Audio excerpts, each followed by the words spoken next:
국민의힘 전당대회가 금요일에 있습니다. 조금 전에 이틀간 진행됐던 당원 투표가 끝이 났고요. 내일부터는 일반 국민 여론조사가 있죠. 이준석, 나경원 후보와 3파전을 보이고 있는 주호영 후보 전화 연결하겠습니다. 후보님 안녕하십니까?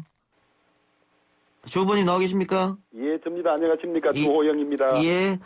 자, 이틀간 진행된 당원 투표가 마무리가 됐는데 어제 투표율은 꽤 높게 나와서 바람을 타고 있는 이준석 후보가 유리하지 않겠느냐 이런 분석이 있던데 어떻게 보십니까?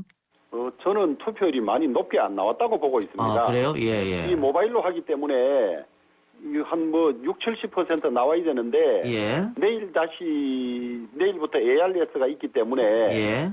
저는 이 중요한 당대표를 뽑는데 40%도 안 되는 투표율이 많이 나왔다고 보지는 않습니다. 예.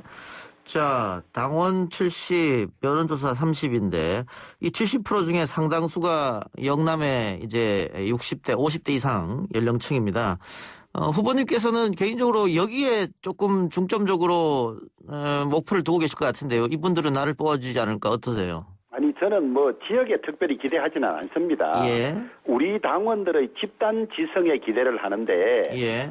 이번 당대표는 내년 대선을 이길 수 있는 최적임자여야 한다. 예. 대선을 이기려면 4가지 정도의 조건이 필요한데 예. 야권을 통합해서 단일 후보를 뽑는데 누가 적격이냐. 예. 경선을 누가 중립적으로 잘 관리할 수 있느냐. 우리 당을 혁신해서 개혁정당, 매력정당으로 누가 시간을 놓치지 않고 만들 수 있느냐. 대선이라는 큰 선거를 누가 제대로 경험하고 이길 수 있는 경험자나 이 4가지 기준을 놓고 보면 한 사람밖에 안 보일 거다. 그 점을 반복해서 강조할 뿐이지 지역 연고 내세워서 우리 지역 사람 뽑아주십시오 이러지는 않고 있습니다. 예. 당원들이 집단 지성을 발휘해서 조용을 뽑을 것이다 이런 말씀인데 어제 TV토론에서 변화를 넘어 당이 망할 수도 있다. 이준석 후보가 만일 당선이 되면 이렇게 얘기하셨는데 이 후보의 리더십이 불안하다 이렇게 들어도 되겠습니까? 그렇습니다. 이 후보가 상징하는 변화 청년은 당대표가 해야 될 역할 중에 5분의 1이나 10분의 1 정도밖에 되지 않을 겁니다. 예. 그것을 이준석 후보가 잘 대표한다 그래서 당 전체를 당신이 맡아서 대선 치르시오. 이것은 너무 불안정하고 위험 부담이 크지요. 예. 당대표는 당 조직도 추스러야 하고 또 원내 의원단과의 조율이나 의사소통 문제도 있고 외부 인재 영입, 여당과의 대화 여러 가지 요건이 많은데 예. 그런 것들은 하나도 검토되지 않은 채 바꿔야 한다는데 휩쓸려서 이준석이다 이래가지고는 대선 못 치르고 후회할 일이 너무 많다는 거죠. 예. 경험이나 경륜이 부족하고 갈등 조절 능력이 좀 부족하지 않느냐 이런 말씀 같은데 최근에 이 후보를 둘러싼 계파 논쟁, 상황 정치 이건 어떻게 보십니까? 저는 계파라고까지 규정하고 싶지는 않은데요. 예. 당 대표가 되면 경선 관리라든지 합당 이런 데서 공정하게 중립적으로 한다는 평가를 받더라도 쉽지 않은데 이준석 후보는 유승민 전 의원과는 너무 가깝고 예. 안철수 국민의당 대표와는 너무 앙숙지간이에요. 예. 그래서 이런 것들 자체가 우리가 심판으로서 결격 사유라고 보는 거죠. 이준석 뒤에 김종인이나 유승민이 있지 않느냐 이런 얘기 같은데 그러면 이준석 후보가 되면 특정 후보에게 유리하게 아마 대통령 경선을 치를 것이다. 공정하지 않을 가능성도 있다 이런 말씀인 거죠. 아니 저는 이 후보로서는 공정하게 하려고 하지 않겠습니까? 예. 그런데 어떻게 하더라도 공정하지 않다. 시비가 걸리겠다. 시비 자체가 끊이지 않는다고 보는 거죠. 예. 알겠습니다. 그럼 당의 분란이 될 수가 있으니까. 윤 전 총장이 전대 직후에 입당한다. 기호 2번을 달고 등판한다. 이런 얘기 있다가 갑자기 말이 와전됐다. 이런 얘기가 다시 들렸어요. 이거는 이준석 후보가 언론과 인터뷰에서 윤 전 총장의 10원 발언에 대해서 책임져야 할 것이다. 이것 때문에 윤 전 총장 입장을 바꿨다. 이런 분석도 있던데 거기는 혹시 동의하십니까? 거기까지 저는 동의하지 않는데요. 예. 다만 이준석 후보의 발언이 너무 신중하지 못했다. 예. 그다음에 그런 걸로 인해서 또 그거나 그것뿐만 아니라 드러난 이런 언행에서 윤석열 전 총장께서 이거 공정하지 못할 수가 있겠구나. 예. 나에 대해서는 약간 견제하고 그다음에 친한 후보에 대해서는 도와주겠구나 이런 생각을 하게 되면 선뜻 들어오기가 어렵겠죠. 예. 그래서 제가 윤 전 총장의 생각을 직접 안 물어봐서 자신 있게 대답은 못 하겠습니다만은 예. 그런 어떤 비우호적인 상황 때문에 고민을 좀 하고 있다면 아주 안 좋은 상황이죠. 예. 우려스러운 상황이죠. 제가 뭐 나경원 후보하고도 인터뷰를 했습니다마는 윤 전 총장과 직간접적으로 연락을 하고 있다 이런 얘기를 했어요. 주 후보께서도 윤 전 총장 영입하는데 내가 가장 유리하다 이런 말씀하셨는데 어떤 점에서 그럴까요? 두 가지인데요. 저는 벌써 한 3주 전에 제가 당대표가 되면 바로 입당할 거라고 이야기했거든요. 예. 거기에 대해서 반박이 없었거든요. 예. 그러다가 최근에는 우리 당 소속 의원들을 많이 접촉하고 하는 자체가 그런 방향성을 가지고 움직였는데 예. 어제 오늘 이런 상황 때문에 조금 변화가 오지 않을까 걱정이 있고요. 예. 그다음에 윤석열 총장이 우리 당에 와서 대선 후보가 된다면 누가 당대표를 하는 것이 대선에 가장 유리할지 아마 본인이 판단할 겁니다. 예. 그런 점에서 대구 출신이고 대선을 많이 치러보고 승리해본 저가 당대표가 되는 것이 본인이 대선을 치르기에 가장 유리하다 이렇게 예. 생각한다고 저는 보고 있습니다. 그런데 그 윤 전 총장이 뭐 자명이랄까요? 지금 한 3개월째 길어지고 이게 또 전원을 통해서 측근을 통해서 언론과 대화를 하기 때문에 국민들이 피로감을 느낀다. 어제부터 또 언론에서도 윤 전 총장이 직접 이야기해라. 간보는 정치 그만해라. 이런 기사들이 좀 났거든요. 그건 예. 어떻게 보십니까? 저는 뭐 간보는 정치라고 규정하고 싶지는 않습니다만은 예. 우리 당 아직 전당대회 중이고 본인이 공식 출마를 안 했기 때문에 지금 그런 형식 간접적인 형식으로 저는 이제 간접적인 형식으로 본인의 의사 전달을 하고 있지 않다고 봐요. 예. 그냥 본인은 아직 어떤 메시지도 잘 본인이 직접 하는 거에 내지 않는데 예. 언론이 많은 관심을 가지고 지인들이나 측근들을 취재하니까 마치 이제 측근이나 지인을 통해서 정치하는 것처럼 비치는데 예. 저는 그건 아니라고 보고요. 다만 이런 간접적으로 이야기를 전해 듣고 지인들을 통해서 전해 듣는 것에 대해서 국민들이 피로감을 느끼고 있다는 점은 본인이 알았으면 좋겠어요. 예. 제가 또 이런 질문을 드린 이유가요. 지금 국민의힘은 대한민국 제2정당이고 제1야당 아니겠습니까? 예. 그런데 밖에 있는 윤 전 총장한테 너무 의지한 게 아니냐. 소위 말하는 자강론이죠. 국민의힘 후보 자체를 키우는 게 우선 아니냐. 이런 얘기가 좀 있어서. 저는 그것이 어느 것이 먼저고 어느 것이 나중이다 이렇게 보고 싶지는 않고요. 예. 또 뭐 윤석열 전 총장에게 너무 의지하는 것도 아닙니다. 예. 우리가 윤석열 총장을 모셔와서 후보를 만들겠다 이러면 그건 공정하지 않지요. 예.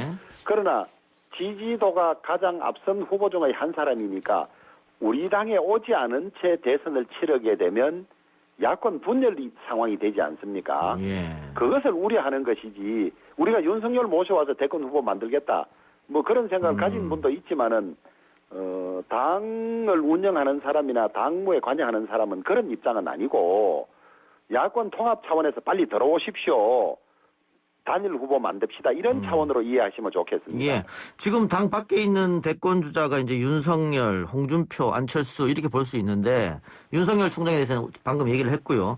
홍준표, 안철수 대표에 대해서는 어떻게 하실 작정이십니까? 당 대표가 되신다면. 안철수 대표는 국민의당과 합당되면 저절로 합당에 따라서 입당이 되는 것이고요. 예. 홍준표 전 대표도 이번 전당대회 당대표 후보들 중에 적시 복당을 반대하는 후보가 한 사람도 없었어요. 예. 그러니까 뭐 시간의 선우가 어떻게 될지는 모르지만은 국민의당과 합당하고 홍준표, 윤석열 전 검찰총장 모두 신속하게 복당하고 그러고 난 다음에 원샷으로 단일 플랫폼에서 후보를 뽑는 과정 이것이 저는 가장 바람직하다고 보죠. 예. 그런데 토론회장에서 나경원 후보가 이준석 후보를 향해서 이 후보가 안철수 대표하고의 개인적 악연이 있기 때문에 합당이 어렵지 않느냐 이 후보가 당선이 되면 뭐 이런 얘기를 하던데. 뭐 저도 일부 그런 우려를 가지고 있습니다. 예. 합당해야 된다는 그 대의에 대해서는 아무도 반대를 하지 않으니까 합당하자고 이야기는 하지만은 예. 그 개인적인 감정이나 이런 것 때문에 큰 일을 거칠 수 있지 않을까 예. 이런 우려가 없는 것이 아니죠. 예. 알겠습니다. 자, 정치 현안에서 잠깐 여쭤보죠. 뭐 이제 당대표로 어차피 나오셨으니까 이게 권익위가 의뢰한 민주당 의원들에 대한 부동산 전수조사 결과가 나왔습니다. 국회의원 6명, 가족 6명. 이제 국민의힘은 이제 어떻게 되느냐 이런 질문을 많이 이제 받을 수밖에 없는데 당대표 되시면 이 문제는 어떻게 해결하실 생각이십니까? 이제 저들은 더 엄격히 해야 되겠죠. 예. 그런데 저희들이 이 처음에 민주당에서 같이 전수조사하자고 할 때 저희들이 거부했습니다. 예. 이 부동산 투기나 이런 것들은 개발 정보라든지 뭐 이런 정보를 가지고 있어야 가능한데 아시다시피 수도권 자치단체장들이 전부 대부분 민주당 소속이기 때문에 예. 우리 야당인 국민의힘 의원들은 그런 정보를 가지고 투기하거나 이럴 수가 도저히 없습니다. 예. 그런데 마치 자기들에게 잘못이 나오니까 우리도 잘못이 있는 것처럼 싸잡아서 같이 하자. 그 점에 관해서 반대했던 것이고 우리는 민주당이 철저히 하고 우리에게도 어떻게 하라고 하면 그때는 하겠다고 이미 발표를 했기 때문에 저희들도 철저히 할 겁니다 하고 지금 김기현 원내대표께서 감사원에 감사를 해달라고 의뢰했다는데 그 감사원이 그걸 받아들이면 감사원 감사가 되는 것이죠. 예. 하지만 민주당은 국민권익위원회에 의뢰해서 했는데 예. 국민권익위원회가 이런 데 대한 전문 감사나 수사기관도 아닐 뿐만 아니라 권익위원회 위원장이 민주당 당적을 가졌던 사람이에요. 예. 전현희 위원장이라고. 그래서 저희들은 그것만 가지고 다 못 믿는다고 보죠. 예. 감사원은 지금 법상 국회의원이 감사 대상이 아니다 이렇게 선을 그어버렸는데 어떡합니까? 그것도 권익위원회도 사실은 마찬가지입니다. 예. 마찬가지여서 그렇다면 저희들이 자체적으로 그 조사위원회를 구성하든지 국회 차원에서 구성해서 하는 수밖에 없을 것 같습니다. 예. 자체적으로 구성한다 그러면 글쎄요 국민들이 신뢰할지는 모르겠습니다만 국회 차원에서 한다면 또 생각이 좀 달라질 수도 있겠네요. 자체적으로 한다면 전원 외부 인사로 해야 되겠죠. 그렇겠죠 아무래도. 예. 알겠습니다. 그건 좀 지켜보도록 하고요. 자 내일부터 이틀간 일반 국민 여론조사가 있습니다. 정권 교체를 위해서는 주호영이 돼야 된다. 당연히 이렇게 생각하실 텐데 마지막으로 우리 청취자 여러분들께 뽑아달라고 호소 한마디 해주시기 바랍니다. 예.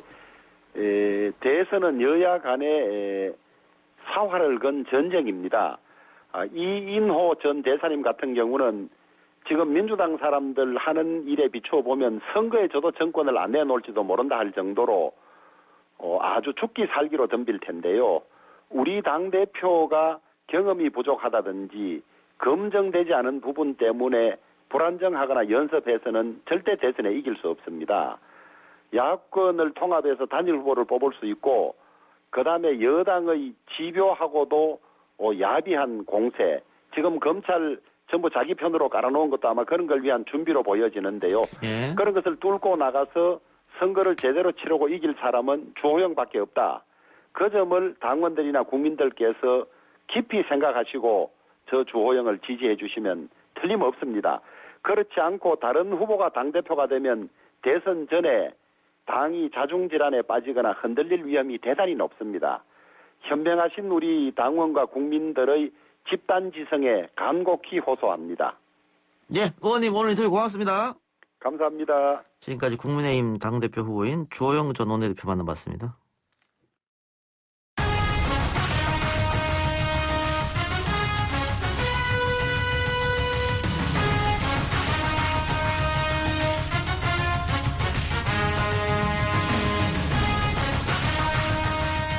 키워드로 오늘의 뉴스를 풀어보는 오늘의 키워드 시간입니다. 헤럴드 경제 배두원 기자 연결하겠습니다. 배 기자님. 네, 안녕하십니까.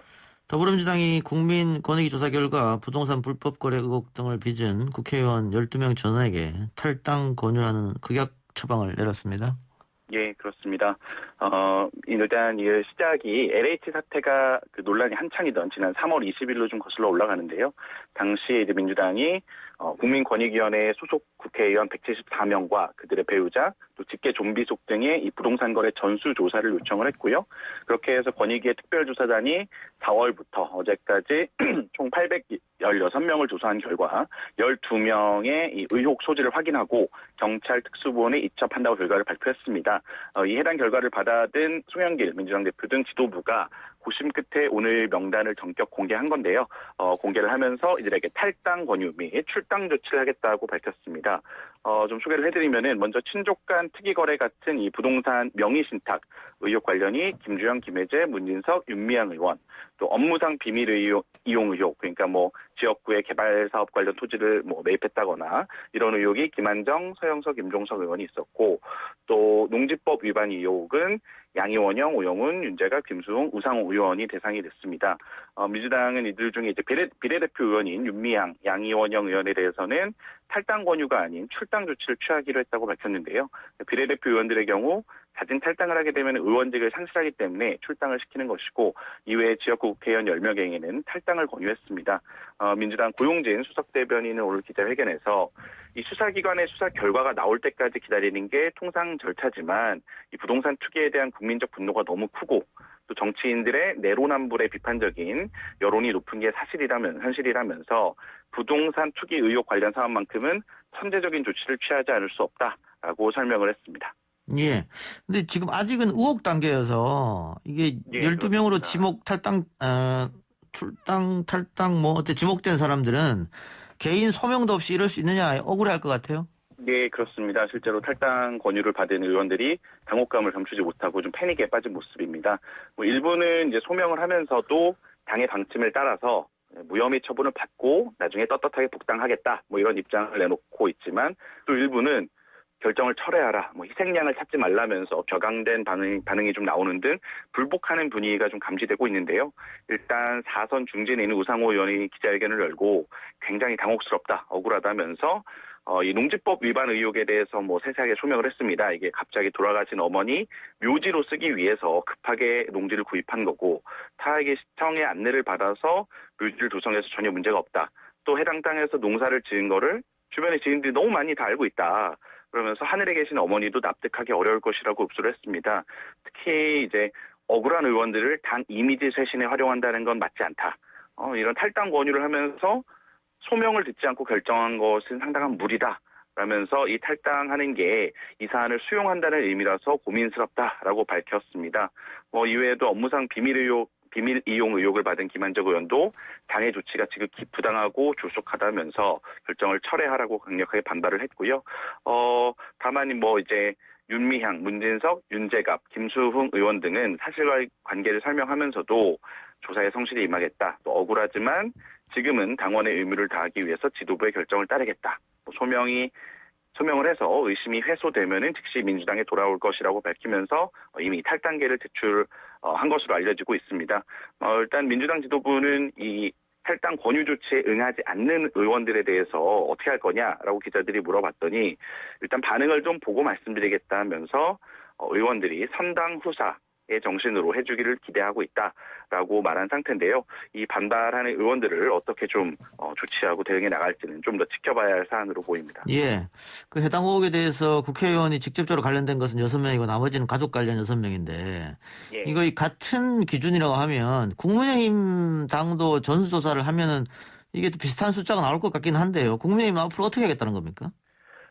일단은 오늘 이제 민주당 지도부가 이런 살을 깎아내는 선택을 하면서 공이 국민의힘으로 넘어간 상태인데요. 앞서 이제 조영 전 원내대표 인터뷰도 있었지만 국민의힘에서는 민주당이 이번에 전수조사를 의뢰한 권익위원회를 믿을 수가 없다. 위원장이 전현희, 그러니까 민주당 재선 출신 의원이기 때문에 정치적 중립이 의심되기 때문에 우리는 감사원에다가 감사를 제안하겠다. 이렇게 맞받은 상태입니다.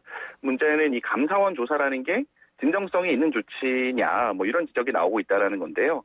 이 감사원법을 보면은 감사원의 감찰 대상에는 국회의원, 법원, 헌법재판소에 소속한 공무원의 사무는 제외한다 이렇게 돼 있거든요. 그러니까 법을 보면은 국회의원이 자신들이 감사원 조사 대상이 될 수 없다라는 걸 알면서 이게 조사를 받겠다는 신용만 하는 거 아니냐, 시간 끌게 하는 거 아니냐 이렇게 비판이 나오는 지점인데요. 실제로 송영길 민주당 대표는 국민의힘을 향해서 삼권분리 원칙상 감사원이 국회의원 감찰할 수 없게 돼 있는데 이거 안 하겠다는 변명하는 거 아니냐 비판을 했고요. 정의당 같은 경우도 민주당의 이번 조치를 의미 있고 책임 있는 결정이라고 평가하면서 이제 국민의힘만 남았다라고 비판의 날을 세웠습니다. 이동영 정의당 수석대변인은 오늘 브리핑에서 이 감사원법상 이 국회의원이 대상이 아니라는 걸 뻔히 알면서도 감사원 조사가 아니면 어떤 조사도 못 받겠다라고 우기는 꼼수, 억지 뭐 이런 거는 시민들의 화만 돋운다는 사실을 명심하라라고 국민의힘을 맹비난했고요. 아무래도 민주당이 이번에 뭐 살을 잘라내는 그런 선택을 했기 때문에 국민의힘도 결국 실질적인 전수조사 조치를 취해야 할 것이라는 압박을 계속 받게 될 것으로 보입니다. 예. 말씀하신 것처럼 국회의원은 감찰 대상이 아닌 것도 문제입니다만 지금 국민권익위는 정치적 중립성이 의심되기 때문에 못 받겠다. 뭐 예. 위원장이 전 민주당 소속이니까. 근데 그러면 감사원장이 최재형 감사원장이 있는 감사원은 중립성이 있느냐? 왜냐하면 최재형 감사원장이 계속해서 현 정부가 대립각을 세워왔고 지금 야권 당연하죠. 후보로 대통령을 나간다는 그런 얘기까지 들리지 않습니까? 네, 맞습니다. 그러면 그것도 정치적 중립의 문제성이 있다고 지적이 될 수밖에 없는데. 받아들이기도 어렵지만 받아들인다 하더라도 말씀하신 대로 그렇죠. 정치적 중립성을 의심받을 수 있는 그런 상황입니다. 그러면은 그 명분상 감사원을 고집할 수가 없을 텐데요, 국민의힘도.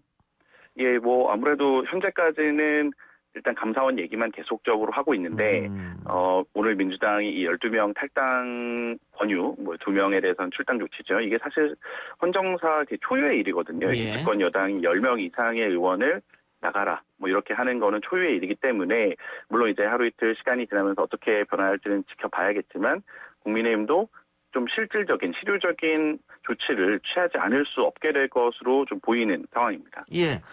뭐 국민의힘이 자체조사 카드도 꺼내들 수 있겠습니다만 자체조사는 뭐 국민들이 신뢰하지 않을 테고요.